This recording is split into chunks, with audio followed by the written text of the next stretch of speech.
K, or K Project, is my favorite anime of all time, and quite possibly my favorite show besides Lego Ninjago. With a diverse and nuanced cast of characters, gorgeous animation, to a compelling plot and top-notch sound, both the OST and dub, it is a wonder that this series remains largely unknown. And why is that? Well, there is both a fair amount to like and appropriately dislike with K Project.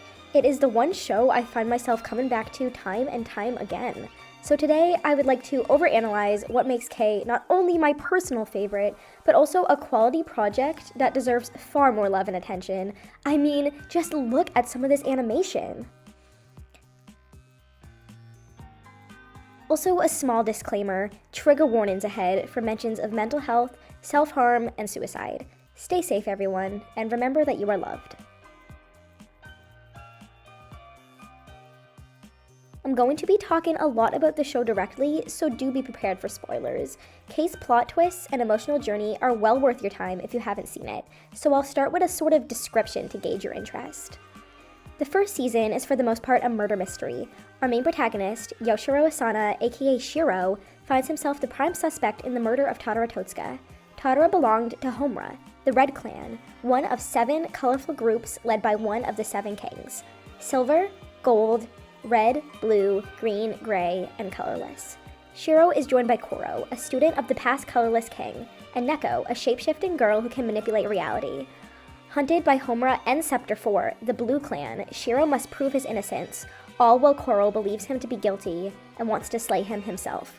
Running from 3 clans, their kings, and his past, Shiro must embrace his destiny if he wants to make it out alive. With seemingly no one on his side, can he outrun the powerful kings and his fate?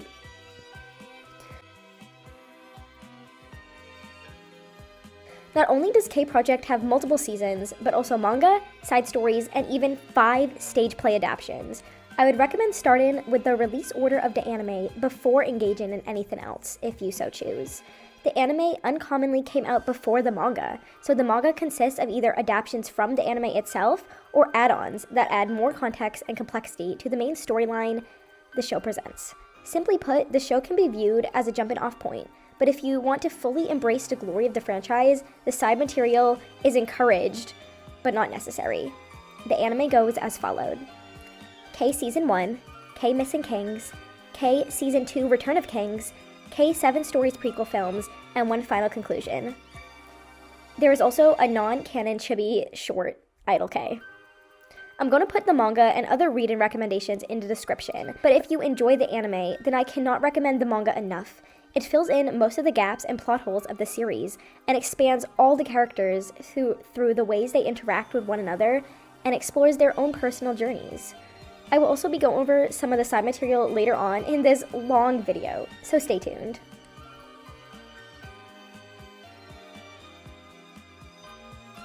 Alright, let's jump in to overanalyzing the series and answer our thesis statement. What makes this show great, and why isn't it more popular?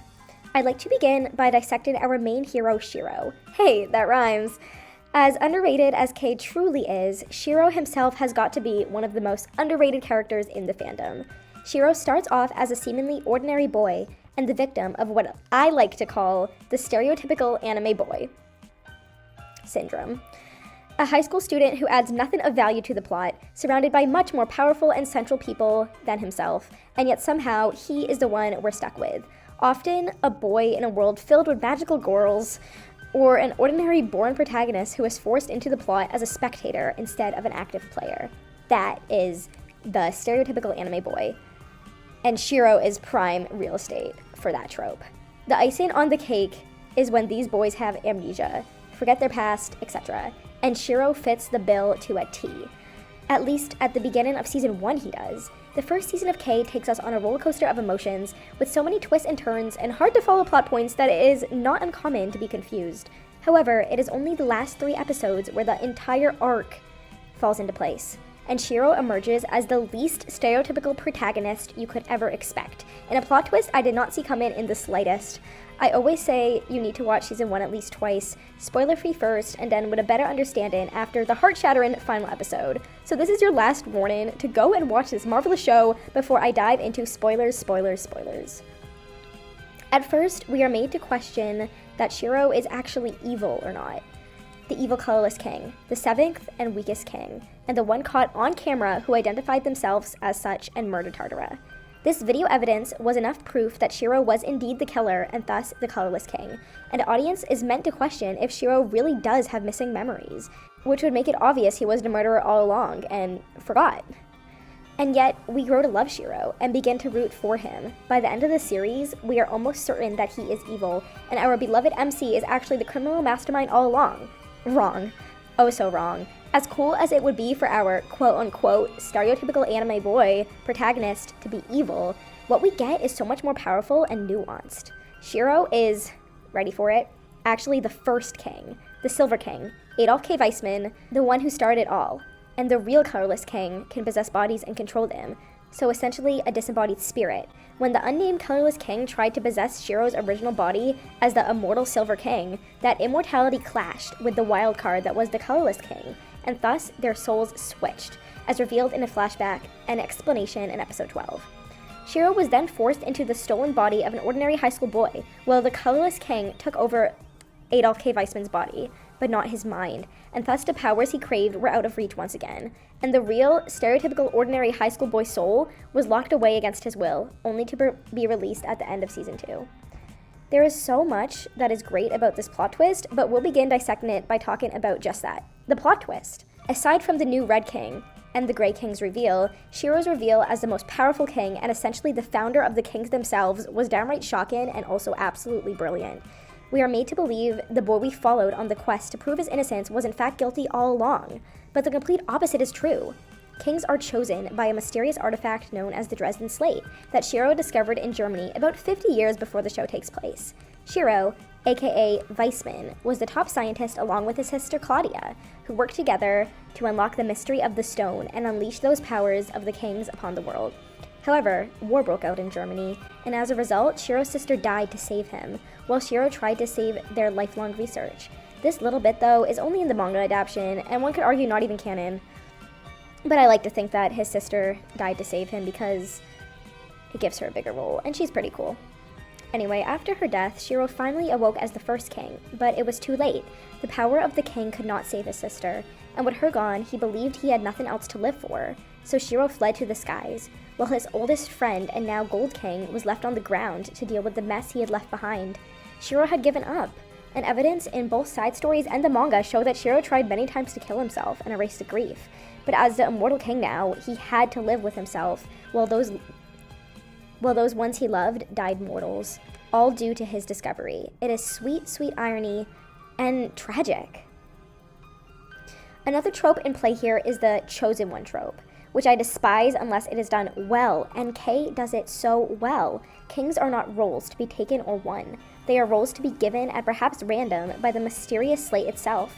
Shiro was chosen by the slate to become the Silver King, for reasons we can guess but not fully know. The role was thrust upon him and he was granted eternal life, while his loved ones grew old and died all around him.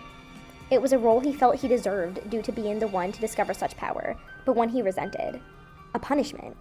The immortal king, lonely, ridden with grief, and in hiding. Grief is another concept that this story utilizes in remarkable ways, but I'll save that for later in the video. The point here is that Shiro is perhaps guilty, for it is because of his find that the colorless king even exists at all, and thus indirectly that Tartara was murdered.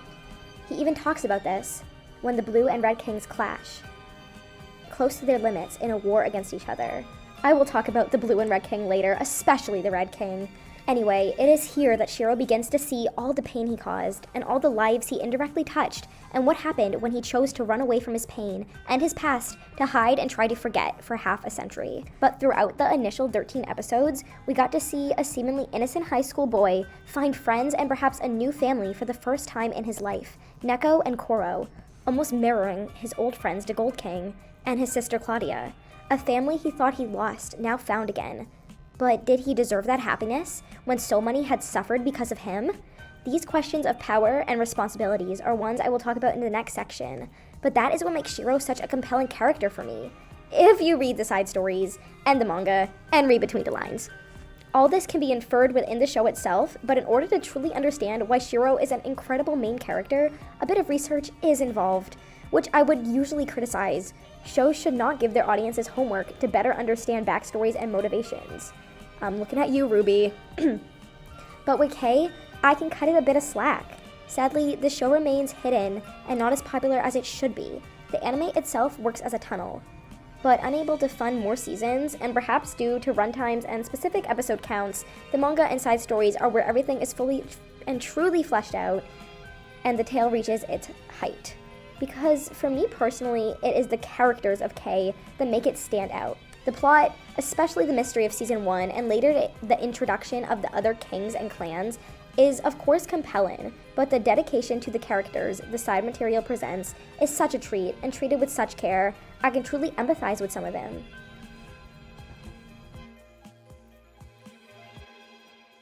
Each of the 7 kings and their colors represent a different type of power, and their abilities uniquely reflect that. Silver is immortality, gold is destiny, red is destruction, blue is order, green is change, gray is protection, and colorless is miscellaneous. It is the red and blue clans that I want to dive into now, for the friendly banter and rivalry between both the kings and the clansmen themselves is an endless source of entertainment as well as nuanced storytelling. Mikoto Suoh is the Red King, leader of Homura, the Red Clan, and also happens to be my absolute favorite anime character of all time. On a list of my favorite fictional characters, Lightning McQueen is S tier, Sensei Garmadon is God tier, but Mikoto he's up there. Anyway, Mikoto is stubborn, lazy, and violent on the outside, but at the end of the day, despite his reputation as being a monster, he really is just a bored man in his early 20s who just wants to sleep. I can relate. Reishi Munakata, on the other hand, is the Blue King and leader of Scepter 4, the Blue Clan. He is the polar opposite of Mikoto, not just in looks but in personality. He is harsh, cold, and strict to his ideals, essentially the police force of this world. Scepter 4 seeks to keep the other clans in line, as well as strains, individuals who possess powers without belonging to a clan, such as Neko. All kings, as stated, were chosen against their will. Reishi Munakata takes his duties as king very seriously, believing he was chosen for a reason, and fights hard to uphold his duty and honor, obeying the law and keeping others in line beneath him. Mikoto, on the other hand, hates being a king, and resents it deeply. He refuses to comply with the law and often goes rogue, does what he wants, or simply lies around instead of commanding his clan. Reishi knows he is superior to others and basks in it, while Mikoto hates that attention and praise. Naturally, when both men meet, they instantly despise one another for being the very thing they despise in this world. For Mikoto, Reishi is a stuck-up jerk, and for Reishi, Mikoto is pathetic. And yet, it is in one another, and one another only, that these men can truly understand each other and confide in. For although kings are granted great powers, there is also a steep price. The Sword of Damocles is a constant reminder of a king's power, a giant blade that hangs over their heads when they utilize their abilities. However, if a king were to use their powers to their full extent and overexert themselves, then the sword will crumble and eventually fall, a ticking time bomb. When the sword falls, it will fall and kill the owner, creating an explosion and murdering hundreds in the vicinity. And so, a king must use their powers for each destined purpose, i.e. red destruction, blue order, etc. But a king must also keep themselves and their abilities in check, or else they will cause mass destruction when their sword drops. Literally, it is a double-edged sword. One important historical event in the story of K that is the subject of another section later on is the infamous Kagutsu Crater incident, a little over a decade before Season 1. Kagutsu was the king before Mikoto, and he was essentially insane. Kagutsu purposely caused his own sword to drop, and in doing so, he killed 700,000 people in a single moment. A Damocles down, the Kagutsu Crater incident. This rich history causes Reishi to be rightfully wary of Mikoto, the unwilling successor of the Red King Kagutsu. Naturally violent due to their abilities, the Red King is the most likely to unleash too much power and cause another Damocles down. So Reishi wanted to silently keep Mikoto in line, insisting he use his powers as they are intended, before it is too late. And yet, the clansmen do not understand the burden of being a king. And so, with only 7 people to truly empathize with, Mikoto and Reishi have a love-hate relationship throughout the show that is quite heartbreaking, just as it is amusing. They obviously dislike one another, but their awkward relationship traced throughout the timeline shows them not only respecting and understanding each other, but ultimately becoming friends who must share inevitably a tragic fate. One of my favorite one-off comics of the franchise that actually has an audio drama tie-in, for some reason, is called Table Sharing, where the two kins meet unexpectedly at a bar and drink together. It is here where their relationship is best illustrated, so I'll show you a few clips.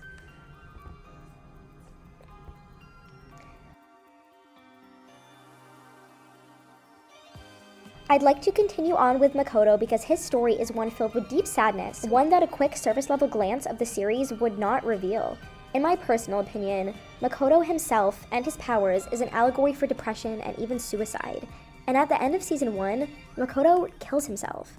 That is not implied, it is a fact. He chooses to die. He didn't have to, he wanted to.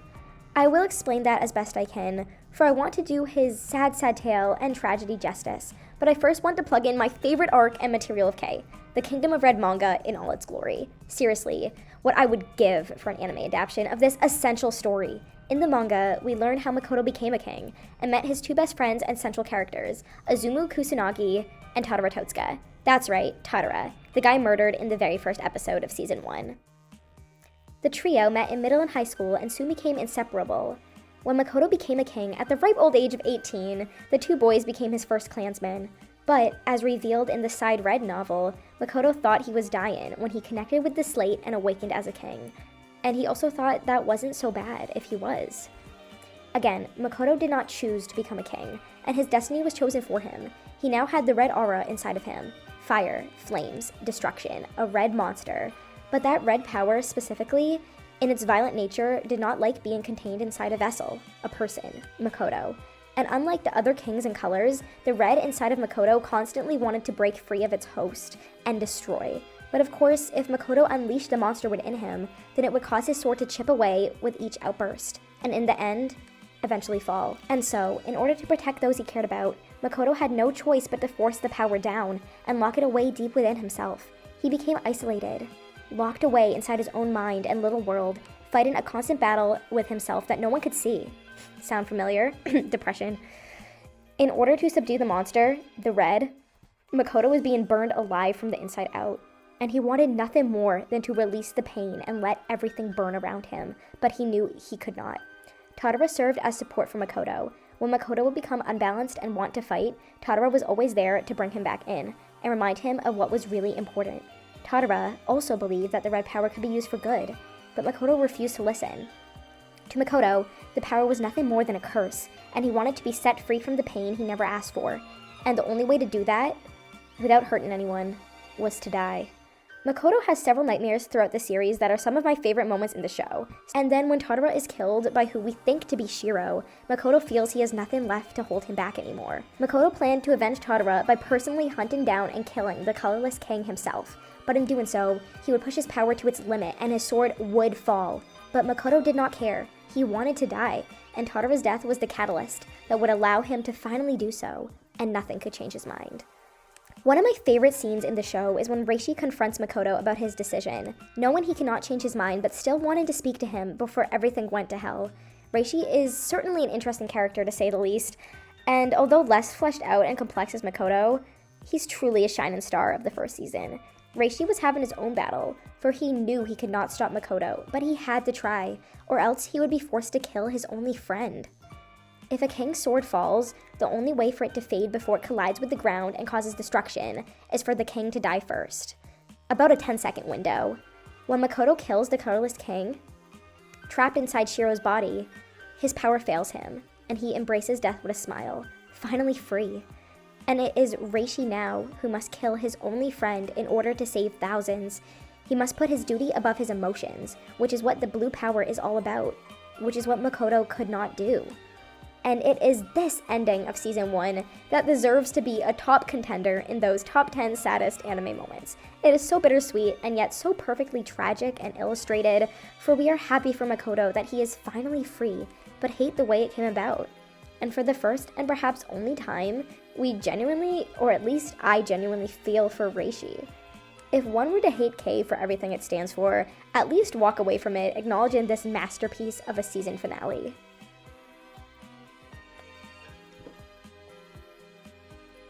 Mikoto's story lives on after his death, and notably through his successor and my second favorite anime character of all time, Anna Kushina, the main character of Season 2 and the main female lead in a show infested with hot anime boys. The girls in K are another subject on their own, and one I will certainly most definitely criticize later, but for now I want to praise Anna and just how well her story and arc was handled.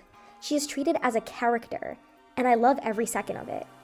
In the Side Red novel, once again me plug in the side material, Anna began as a strain, which, to recap, is a person who has special powers but is not under the protection of a king.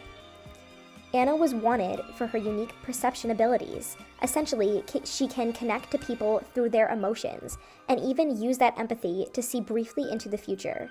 Yet, on the outside, Anna was doll-like, barely talked, unmoving, expressionless, and sad. Kind of like Violet Evergarden, another amazing anime. Anna lived with her aunt after the sudden death of her parents, which I believe she was around 8 years old. Anna came into the care of Homura and instantly connected to Mikoto. Anna is colorblind aside from the color red, so Mikoto's aura was so bright and beautiful to her. She was attracted to it, and not at all in a romantic way. Seriously, people, don't ship this. She's a tween and he's a grown-ass adult. God.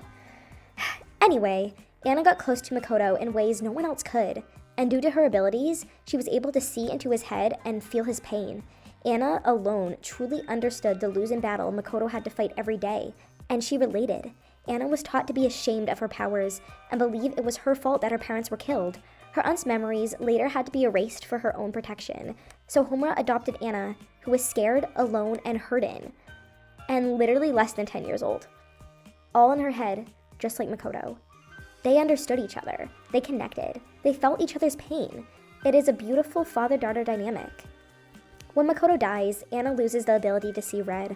Without Mikoto's guiding light, she felt lost, until Anna was captured by the Green Clan, for they wanted to use her powers to find out where Shiro had went off to. Long story short, go watch the Missing Kings movie. And this is my favorite scene in the show, okay? Number 1 right here. Anna has a vision where she talks to the dead Totara and Mikoto. And it is here where Anna awakens as the next Red King. The best moment in the show. This is the only reason I struggle to call Kay sexist.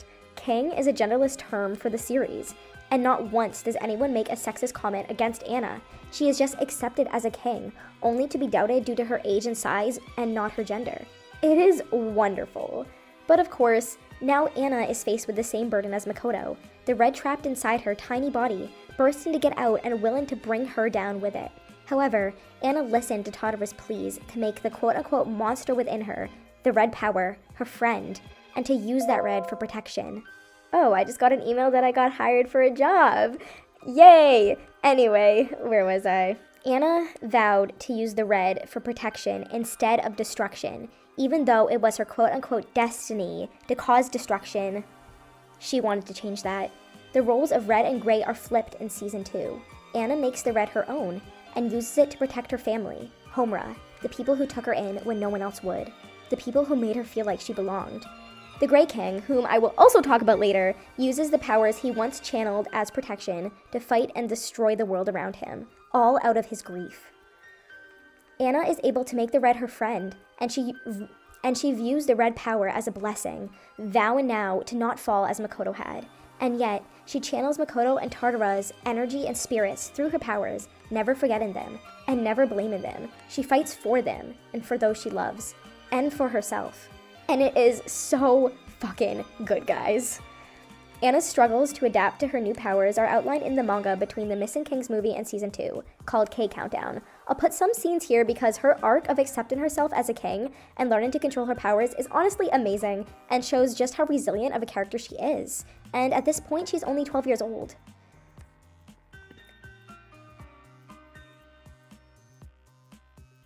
Grief is shown in different ways for everyone in the show. Most notably Homura. The death of Mikoto and Totara in the span of I think 12 days took a toll on all the members who idolized their king. I also want to add that Totara died on Anna's birthday and he never got to wish her a happy birthday, which is so sad. Yada, best boy and Anna's third in command when she is adopted by Kusanagi, is devastated at Mikoto's death, and of course Totara too.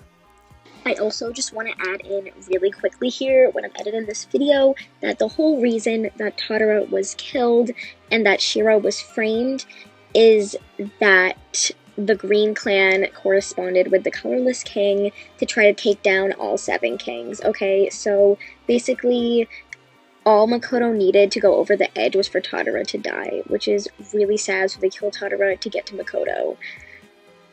When Homura disbands after Mikoto's death and before Anna awakens as a king and brings them all back together, Yada is the only one who stays in Homura, clinging onto the past and refusing to move on. Deeply loyal and deeply stubborn, Homura was one of the only homes Yada ever knew, and everyone he loved had left it, so he was alone in an empty room. And yet, as soon as Anna awakens, Yada is the first one to fully welcome her as his king, never doubting her and believing in her fully. But he still doesn't understand the burden, and that is what he has to learn. Mr. Kusanagi lost both his best friends in 2 weeks. His grief is more of a silent one, shown through acceptance and understanding. However, in the final installment of the anime, the Circle Vision movie in the 7 stories continuation, Mr. Kusanagi's grief comes bursting out at last, something he had been bottling up for so long. He remained strong for Anna and the clan, but when those who died were brought back to life for a short time in the final movie, Mr. Kusanagi broke down, saying goodbye to them once again. It is short but devastating. He never broke down like that throughout the show, always playing the strong leadership figure, which shows just how strong-willed he is. But this visible grief overtaken him at the thought of having his oldest friends be resurrected only to be forced to say bye to them again makes us fall in love with Kusanagi even more. And then there is a bonus scene at the end of season 2 where Mr. Kusanagi finally accepts what happened. He sees his old friends as ghosts and honors them with one last drink. And it's everything. Seriously, why is this an extended scene? I love it. Now let's go back to the Kagutsu crater incident. The moment that connects several characters and creates a domino effect that directly affects the main plot. Main characters from each clan were present, lost people, or both during this tragic event. This is explored more through the 7 Stories movies, which, in my opinion, are god-tier content. Although the animation in 7 Stories, basically season 3, isn't quite up to par with the rest of the show, the story outshines that, which once again, it is the characters in K that make it memorable for me. Mikoto witnessed the Kagutsu crater incident when he was 12 years old, but it would not be until 5 years later when he would officially be chosen as the predecessor of the king who initiated the explosion. Nagari Hisui, the current Green King of Jungle, the Green Clan, was caught in the crater directly. He lost his entire family, and even died himself. However, much like Shiro was awakened after a tragedy, Nagari was chosen as the Green King after this horrific event. The kingly power connected him instantly to the Dresden slate, and so as long as the slate was intact, Nagari could not die, essentially a walking corpse with a new lease on life. The young boy's heart was replaced with green energy. His parrot, Kodasaka, was also a survivor of the incident, and they bonded over that. I'll talk more about the Green Clan jungle later, but the Grey King, Mr. Iwa, lost his entire clan trying to stop the Red King, but failed. As Grey represents protection, Mr. Iwa felt he failed as a king and wanted to break away from his role and go into hide-in. Essentially, he had survival's guilt, and his clan cathedral, based on a church, was meant to welcome and protect people, but he couldn't even do that. However, Mr. Iwa picked up Nagari along the way and became his foster father. It is quite wholesome, and examples of Mr. Iwa's survivor's guilt and how the incident affected Nagare are shown in the Dream of Green manga, Season 2 from the Green Clan's perspective. Here are a few highlighted panels now. The Blue Clan also suffered a great loss. The king before Reishi, Jin Habari, also aimed to stop Kagutsu. Basically, the crater brought a bunch of clans together in an aim to stop Purgatory, which was the Red Clan before Homura. The Blue King before Reishi failed, of course, and due to the amount of destruction Kagutsu created, Jin's power was at its limit as well, and his sword would soon fall too.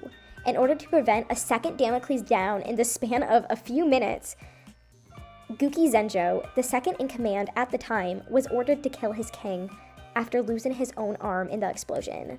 This unique incident directly mirrors Reishi having to kill Mikoto, and later series' plight of potentially having to kill Reishi, which she discusses with Zenjo himself. 2 lieutenants, being forced to potentially have to murder their own king in order to save people, something that Reishi had to do with Mikoto. And these parallels are deeply moving. Lastly, Neko herself was also a victim of the crater at the age of 2 years old. She lost her parents and then her memories, revealed in the final episode of Season 2. Due to the trauma of the event, Neko manipulated her own mind with her strain abilities to believe that she was, in fact, an actual cat. Losing her parents and feeling like she didn't belong anywhere, she found her own family just as much as Shiro had.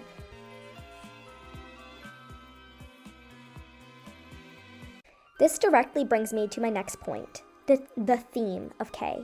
Family, found family, friendships, and different types of relationships, grief, and acceptance.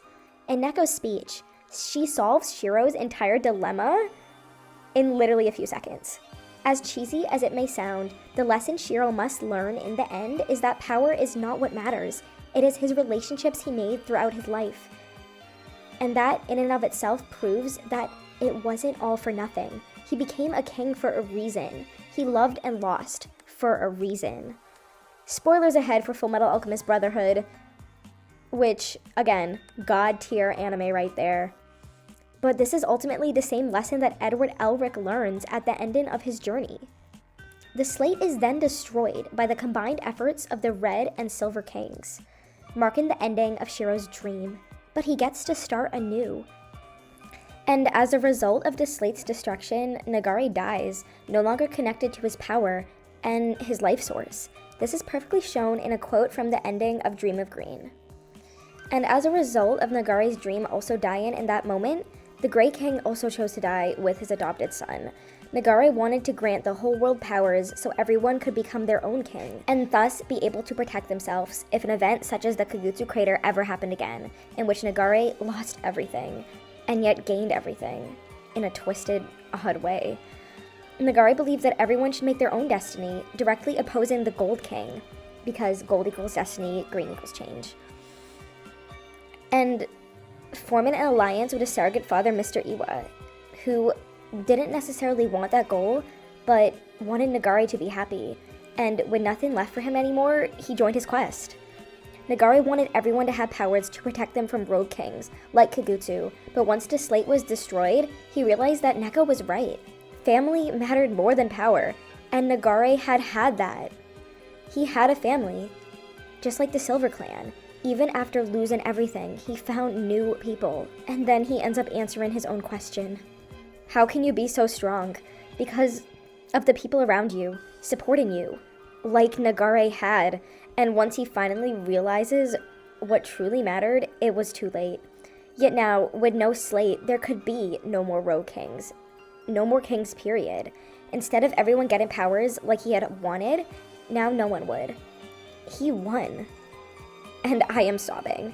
Although not inherently wrong and morally gray rather than a villain, Nagare was an incredible antagonist that Dream of Green only makes you feel more attached to, including other members of the Greed clan, Yukari and Sukuna Gojo.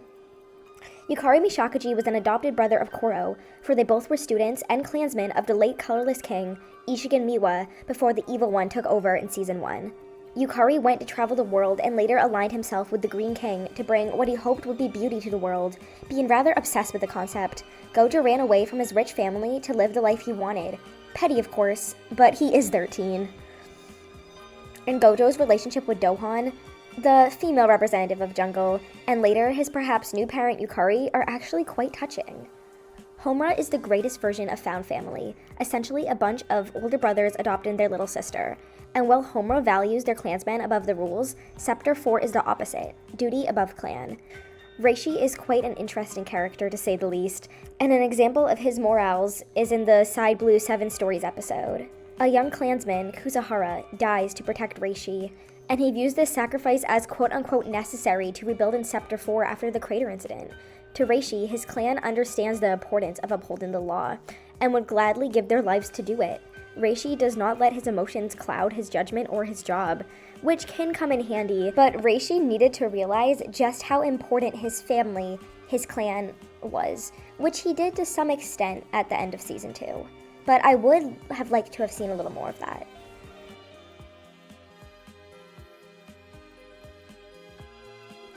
Moving right along to Chapter 4, I want to take a brief moment to talk about one of the show's most incredibly written characters, Saruhiko Fushimi.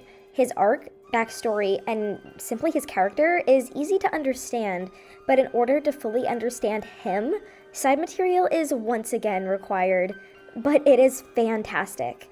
If you go on the K-Project wiki, I wrote up the whole section on Fushimi's past, but I'm going to bottle it down here for you. Saruhiko, who I'm going to call Fushimi for all intents and purposes, was the only child of Miki and Kisa. Kisa was a successful businesswoman and did not spend much time with her family, being neglectful and distant. Always traveling. This left Fushimi alone with his father, who was, in short, insane. There is evidence to support that Nikki was also an alcoholic. Nikki Fushimi would physically and mentally abuse his own son, playing mind games, destroying his school projects, and calling him a monkey, hence the name Saruhiko. For Saru, the prefix means monkey in Japanese. Yeah, Nikki literally named his son after a monkey, which in this context is not okay. Fushimi grew up becoming numb to his father's insane and cruel ways, but he was lonely and abused, and like Anna, became expressionless. Fushimi wanted the world to end, or at least to find a larger purpose than this lot in life. And when he met Yada, they both bonded over wanting more. Yada felt like an outsider in his own family. His mother had remarried and had 2 young children with her new husband. So Misaki Yada was now the only one with the last name, well, Yada, which I'm also going to be calling him by his last name. The boys bonded in middle school over being outsiders and became each other's world, which is why the title of their 7 Stories movie, one of the best parts of the K anime, is called Lost Small World. Go watch that movie for more context. But that film, or the 2 episodes depending on how you want to look at it, covers only half of the Lost Small World manga. I know a lot of people don't fully understand why Fushimi left Homura. In a brief summary, maybe not so brief, Yada and Fushimi both joined the Red Clan, only for Fushimi to leave to join Chapter 4, the Blue Clan, which Yada viewed as a full-on betrayal, and they are introduced as rivals in Season 1 even before we know their history.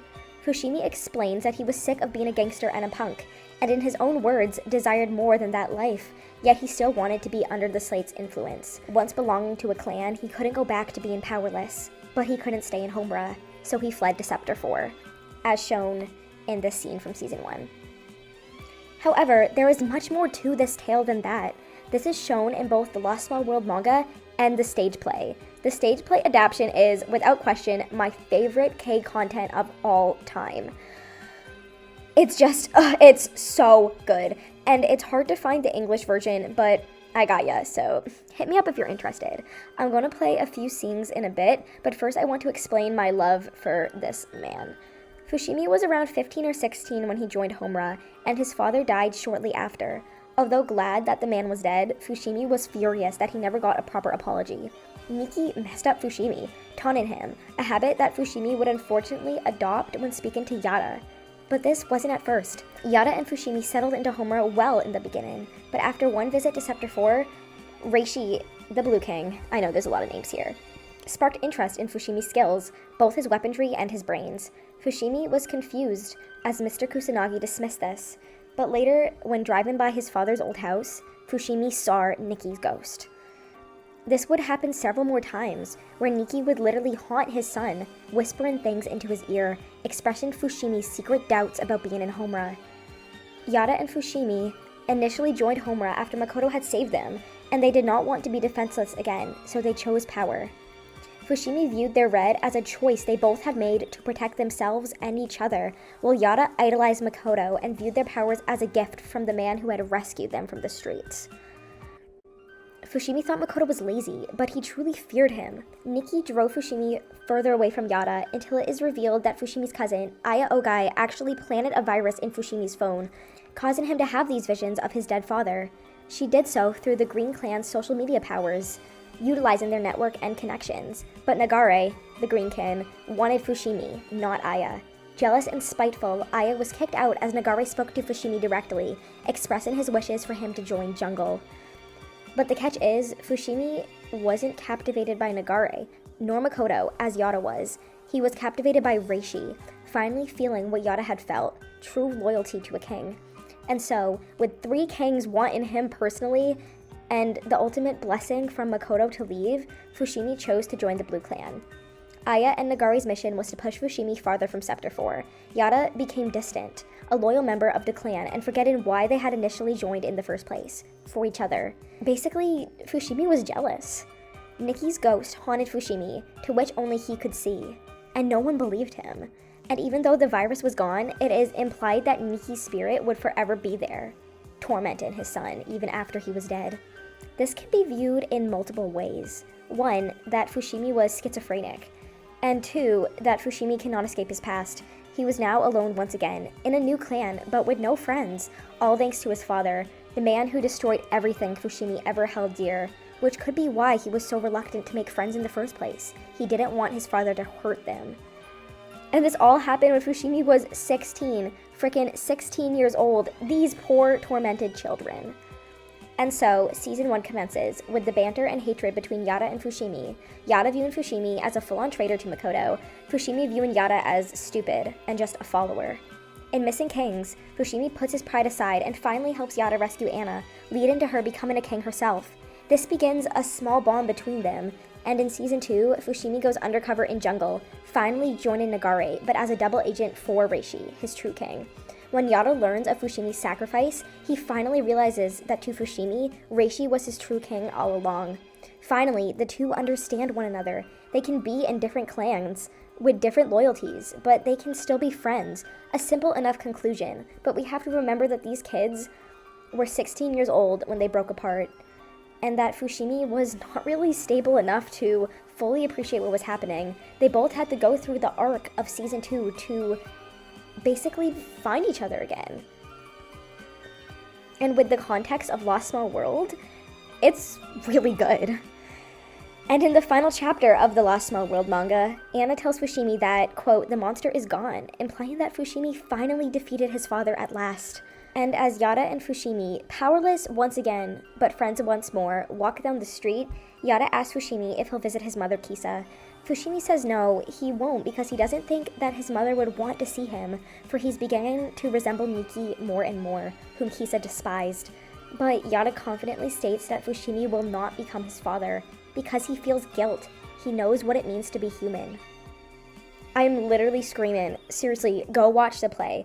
Okay, well, watch the show first if you haven't, but if you have, then find a way to watch the Lost Small World play, or at least read the manga. I literally beg you. I disliked Fushimi before I watched the stage play, and now I feel deep empathy for him. It is truly heartbreaking, and honestly a rather impactful story about growing up in an abusive household, and eventually overcoming the years of abuse and torment on one's soul. The fact is that Fushimi did become like his father, and was introduced that way, but eventually he learned to let go. He found his friend again. Something stronger than the power he so desperately craved as a kid. Once again, the moral of K. One last cool thing is that in the movie, Fushimi, Yada, and Aya chase after Shiro's airship, rumors telling them that on board someone there can grant them special powers. This is, of course, before they know about the secret world of the kings. All three of these kids sought an escape to get to the other side of the world, and yet, without actually stepping onto that airship, they each found their way into a clan. Yada Homura, red, Fushimi Sector 4, blue, and Aya Jungle, green. And in the end, when Yada finally does get on that airship, allying himself with the Silver King, it is on a mission to destroy the slate for good. It's just, you can't make this stuff up, it's too freaking awesome. Anyway, speaking of awesome, sarcastically, let's move on to...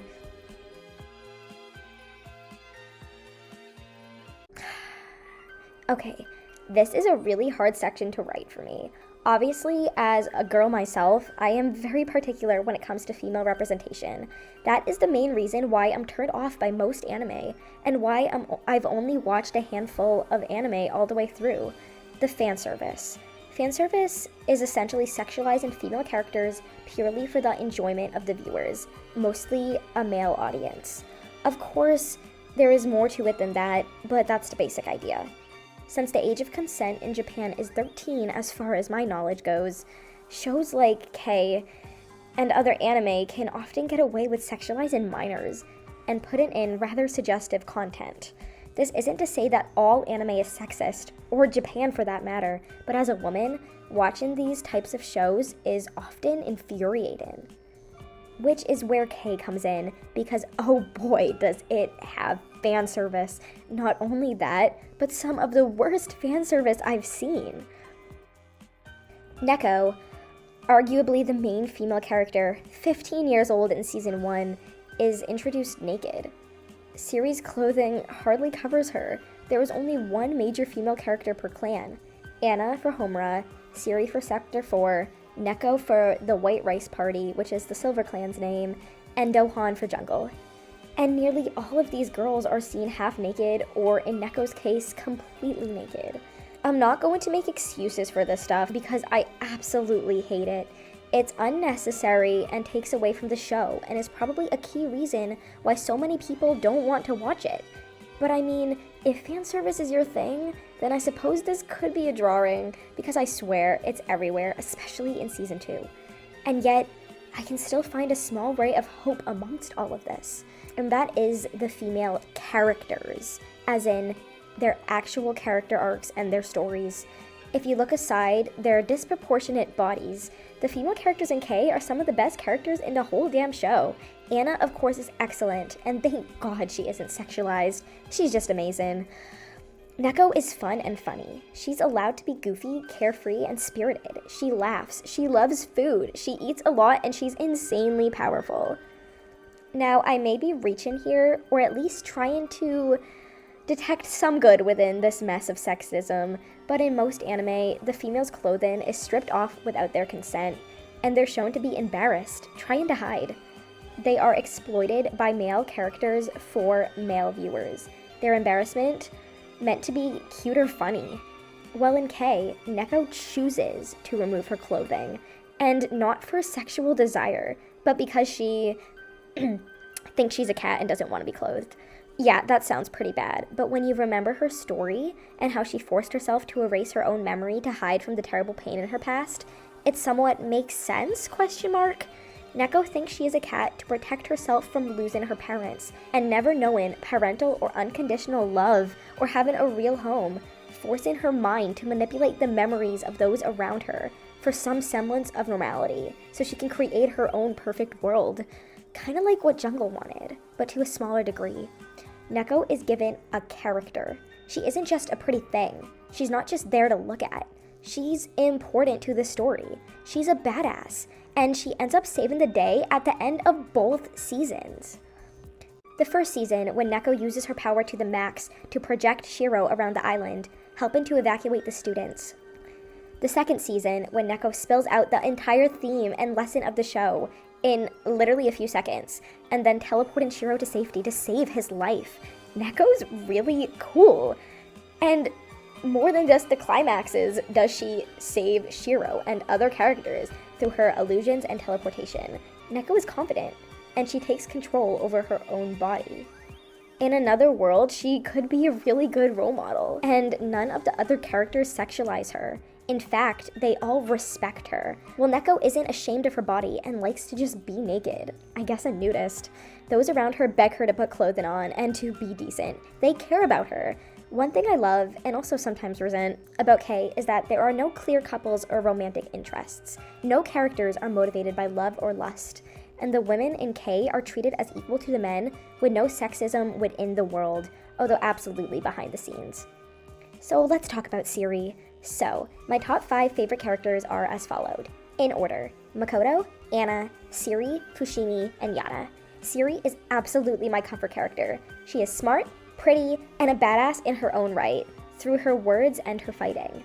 Starting off as the quote-unquote heartless woman in season 1, she is later revealed to genuinely have a heart.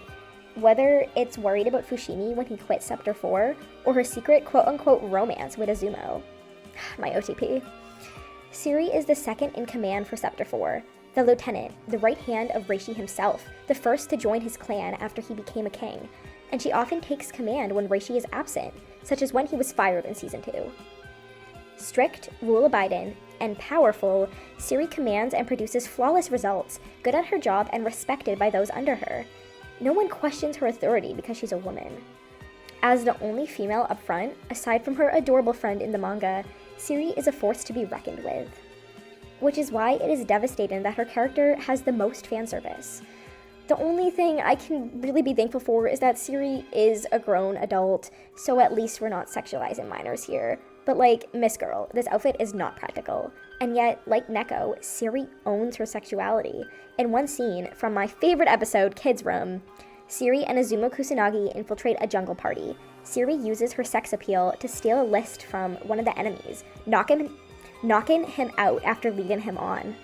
In the opening of Return of Kings, and the worst offender for fanservice ever, Siri's clothing is stripped off accidentally by Azumo. Now, I know I said I hate it when this happens, but Azumo is instantly apologetic, and instead of goggling or laughing at her, he shields his eyes out of respect for her.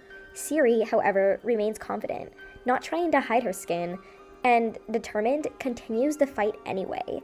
This, while the purpose is clearly for fan service, accidentally shows what a resilient character Siri is.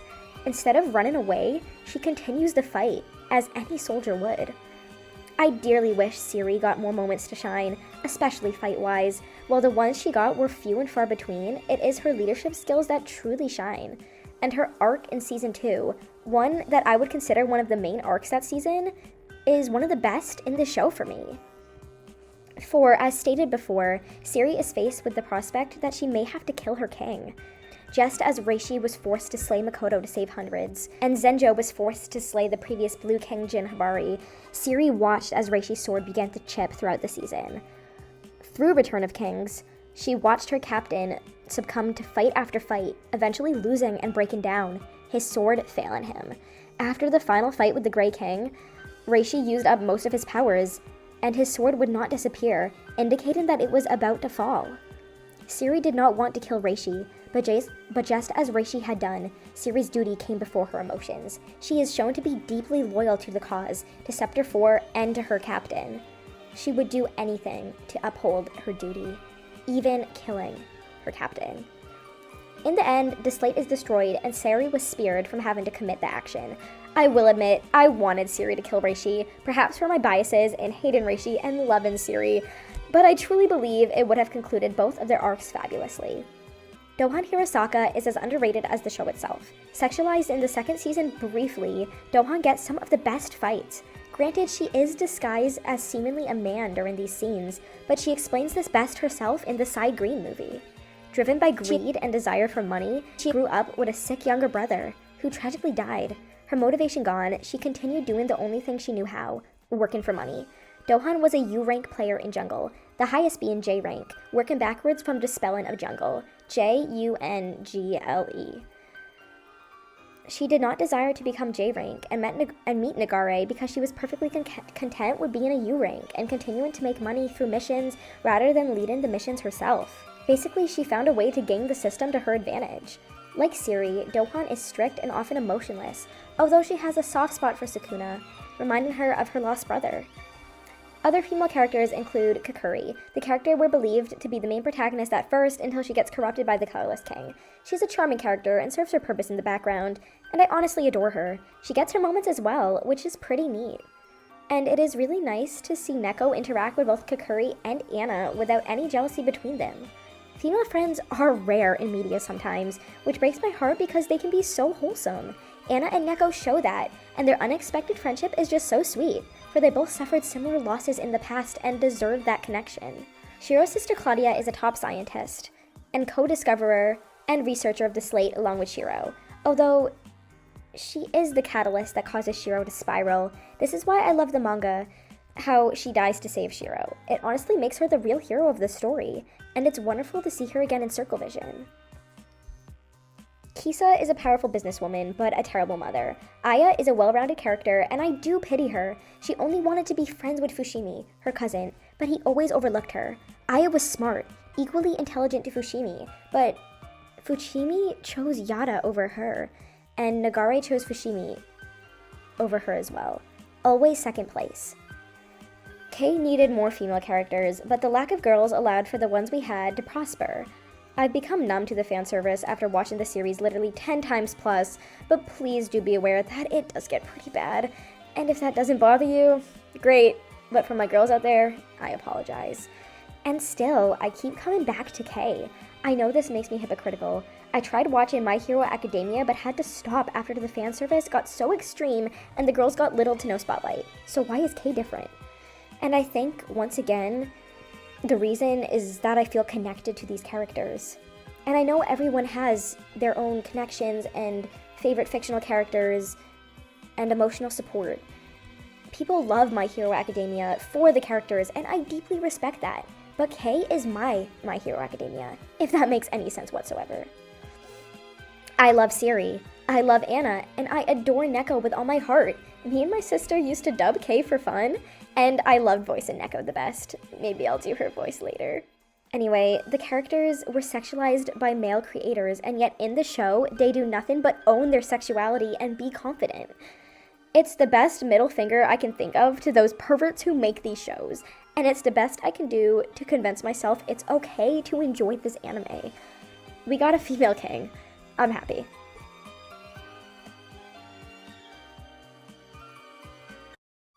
Just like the show accidentally empowers women, from a certain point of view, it also accidentally creates a diverse cast of characters. Now, my favorite ship in this show is Siri and Mr. Kusanagi, and they are actually the only canon couple. Thank you, Shippin' Wiki. I stand them with all my heart.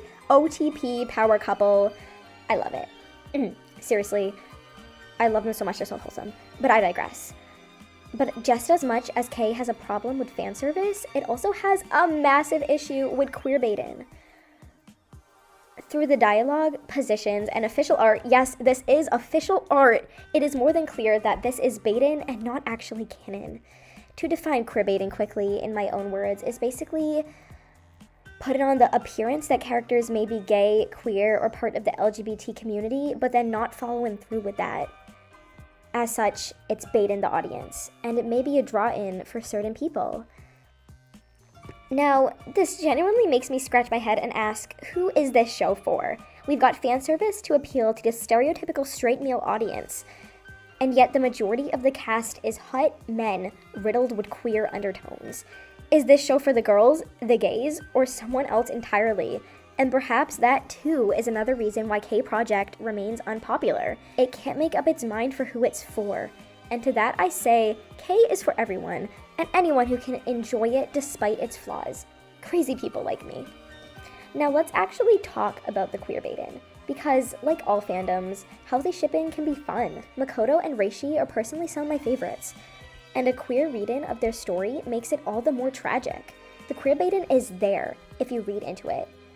And you get a whole other perspective of things if you follow through with that storyline. Now, I am most certainly not saying these characters are gay, nor should you view them as LGBT. And yet, the creators went out of their way to put in those undertones. So if you picked up on them and ran with it, there is no shame in that because how could you not?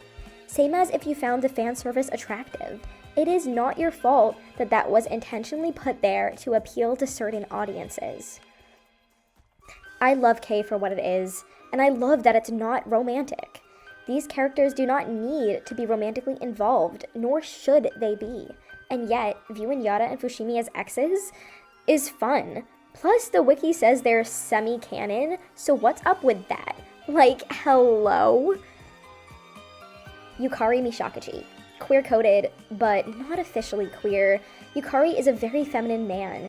He does makeup, enjoys beauty routines, and canonly wears lipstick pretty much every time we see him. And yet, just like the female characters, Yukari is not ridiculed or shamed for his appearance. In fact, Yukari is one of the most powerful characters in the whole series, and he gets the best, and I mean the best beautifully choreographed and animated fight scenes. Just look at this shit. Yukari is a formidable opponent, and he is not treated as evil, quote-unquote, because of his femininity. Because 1, Yukari is not even evil, and 2, no one in the show cares how he presents himself. What they care about is that he is a powerful, powerful opponent, and even Koro cannot beat him. Yukari seeks out the beauty in the world, and he aspires to be beautiful on his own, both through appearance and through his skills with a blade. And Yukari is not only defined through his feminine side. He is badass, and I'm sorry if I'm throwing that word around a lot, but just look at him. He's freaking stunning. He's three-dimensional. Yukari was the adoptive brother of Koro, as I stated before, but he left his master after he realized he wanted to seek out beauty elsewhere. Encouraged by his master, the colorless king before Season 1's antagonist, Ishigen Miwa, then gave Yukari his own sword as a parting gift. And after Miwa's death, and the whole fiasco with the evil colorless king that Koro was tasked to hunt down after his master's passing, Koro and Yukari meet again, on opposite sides, silver versus green. Yukari, like Yada Fushimi, was a traitor in Koro's eyes, and he had dual colors to prove it, green and colorless, like Fushimi's red and blue, and later green. But the thing is, Yukari had Miwa's blessing to leave and explore the world on his own, just as Fushimi had Mikoto's blessing to switch clans. But still, Yada and Koro refused to acknowledge that. Yukari traveled alone for years, not betraying Miwa to go to the Greens. In fact, it was years later after he left Miwa and only agreed to join Nagare because he wanted to see just how beautiful the world could become. It was sort of an experiment for him. Yukari was sad that Miwa died and did not want to be enemies with Koro. And after the Greens fail, and Yukari basically adopts Sakuno, according to the manga, Yukari and Koro reunite with the resurrected Miwa in Circle Vision. They have common ground. After everything, they are still brothers. And they both found their way back to Miwa to work things out together. And I love it. There are also disabled characters as well. I personally have a mental disability, and I am by no means an expert in physical handicaps, but I think they are worth mentioning. Of course, for the mental illness side, or even just mental health, we have Mikoto, Anna, Neko, and Saruhiko, just to name a few, who show genuine signs of mental health conditions, but it is not stated that that is what they do have. And yet, through the show, we see it done so carefully and metaphorically. Mikoto was suicidal. In the end, he killed himself. That is a fact. And if you look at his struggles with his power, it can easily be represented as a struggle with depression. And Anna overcoming her own internal mental illness is really empowering. I love this show, how we see characters both succumb and overcome mental health. It's perfectly balanced. And it's treated with respect. Now, moving on, aside from the metaphorical mental health realm, we got our main physically disabled character, Nagare Hisui himself. After being reborn by the green power, Nagare was forced to be in a wheelchair, strapped in, so those powers keeping him alive wouldn't leak out of him. Protected by Mr. Iwa, the Greykin's protection fog abilities, Nagare was able to remain stationary in his wheelchair without the green power bursting out of him. And when he wanted to unleash his full power, all he had to do was break the chains. Nagare is powerful even in his wheelchair. Using his parrot Kodasaka as his eyes, he communicates through the bird and surveys the world. Nagare is smart with technology and planning, and he didn't let his disability get in the way of doing what he wanted to do. When connected to the slate, he is the most powerful king. No one in this series underestimates him because he's in a wheelchair. Like Yukari, their physical appearance is not a hindrance. Anna is colorblind except for the color red, as mentioned before, but the other main disabled character I want to talk about is Zenjo, the lieutenant who killed the previous Blue King and lost his arm in the Kagutsu crater. Okay, these are a lot of names here, but let's try to keep track of it. Anyway, after slaying his king, through a sense of duty, Zenjo retired to work as a clerk. But he did not stop fighting because he had lost his arm. He stopped fighting because he felt guilty for what he had done and worried he would have to do it again because he was still capable to fight. And when he finally does step back into action in the Side Blue movie, Zenjo is just as powerful as he always was, and everyone deeply respects him, idolizing him. Even Siri wants to fight him, and everyone thinks it's a bad idea because they know just how strong he is. Okay, this last bit may sound stupid, but so many characters have glasses in this show. Fushimi, Reishi, Zenjo, Aya, Dohan, these random lesbians at school. Like, as a kid with glasses, thank you, K-Project, for this representation. Like, I'm sorry, I know that a lot of anime characters do have glasses, and it's usually to represent that they are smart, but I just respect that You know, these characters are cool, and they just have glasses, and I vibe with it. So thank you. Moving on.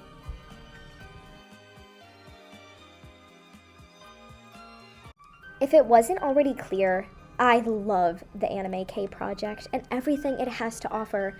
I first watched this show one snow day in my sophomore year of high school. I was instantly captivated by the description on Netflix, and just trying out my hand at anime at the time. I binged K, then half a year later I binged it again, and by now it's been definitely over 10 times that I've watched the show all the way through start to finish. During 2020, obviously a very dark time for many people, I watched 7 stories every single day after my college classes. Seriously, when the dub came out, there were some scenes I had on repeat. And you know what? It got me through my first year of college during COVID. K has become my comfort show. I watch it twice a year, with no exaggeration, to experience that comfort again, or even when I just need a friendly face. Not even when I'm feeling bad, I just want to genuinely watch it because I love it so much. I can't really explain why K means so much to me. It's not nostalgia, I watched it 6 years ago for the first time. No, it's something more than that. And once again, I can't put my finger on it. So can I really answer my thesis statement? Why is this show objectively great? And why is it so unknown? Did I answer that? Or did I just ramble here? My first tattoo was the Homura insignia, and it remains my absolute favorite to this day. Yes, I know, I'm a nerd. I got an anime tattoo. The horror. But in all seriousness, I think I can relate to these characters. I've always struggled with mental health, and thankfully I am doing so much better these days. But Mikoto and Anna's stories deeply moved me. Shiro's tale of facing your past, Saruhiko conquering his abusive father, and Anna coming into her own, it touched me in ways no other show could. And when I read the manga, man, I fell in love all over again. Like Shrek.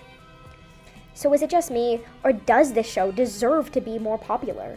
It has everything it needs for me to be My Hero Academia level great.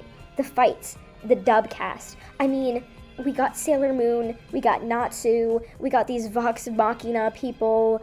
This is an all-star dub, guys, and the dub is good. I know there's always a battle with anime sub versus dub, but to me the K dub is fantastic. And the animation, I am going into a screenwriting major with an animation minor, and this show's animation and fight scenes really influenced me with that decision. K has it all. And well, okay, it also has the fan service and the queer baiting, but that's what most of the main anime have anyway. K is well-rounded. It's fun. It's original enough, with amazing plot twists that will blow your mind, unless I just spoiled all of them for you. Haha, oops. Please give K a chance.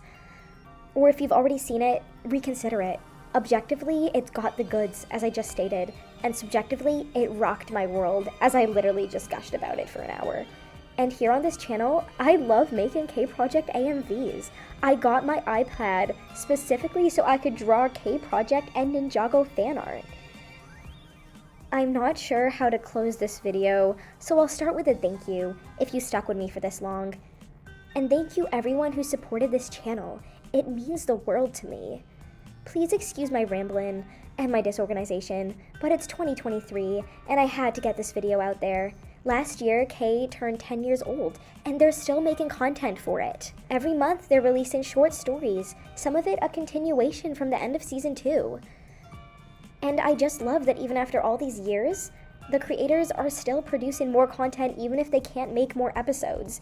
And yet I will never stop praying for a Season 3. Seriously, if we get a Season 3, I can die happy.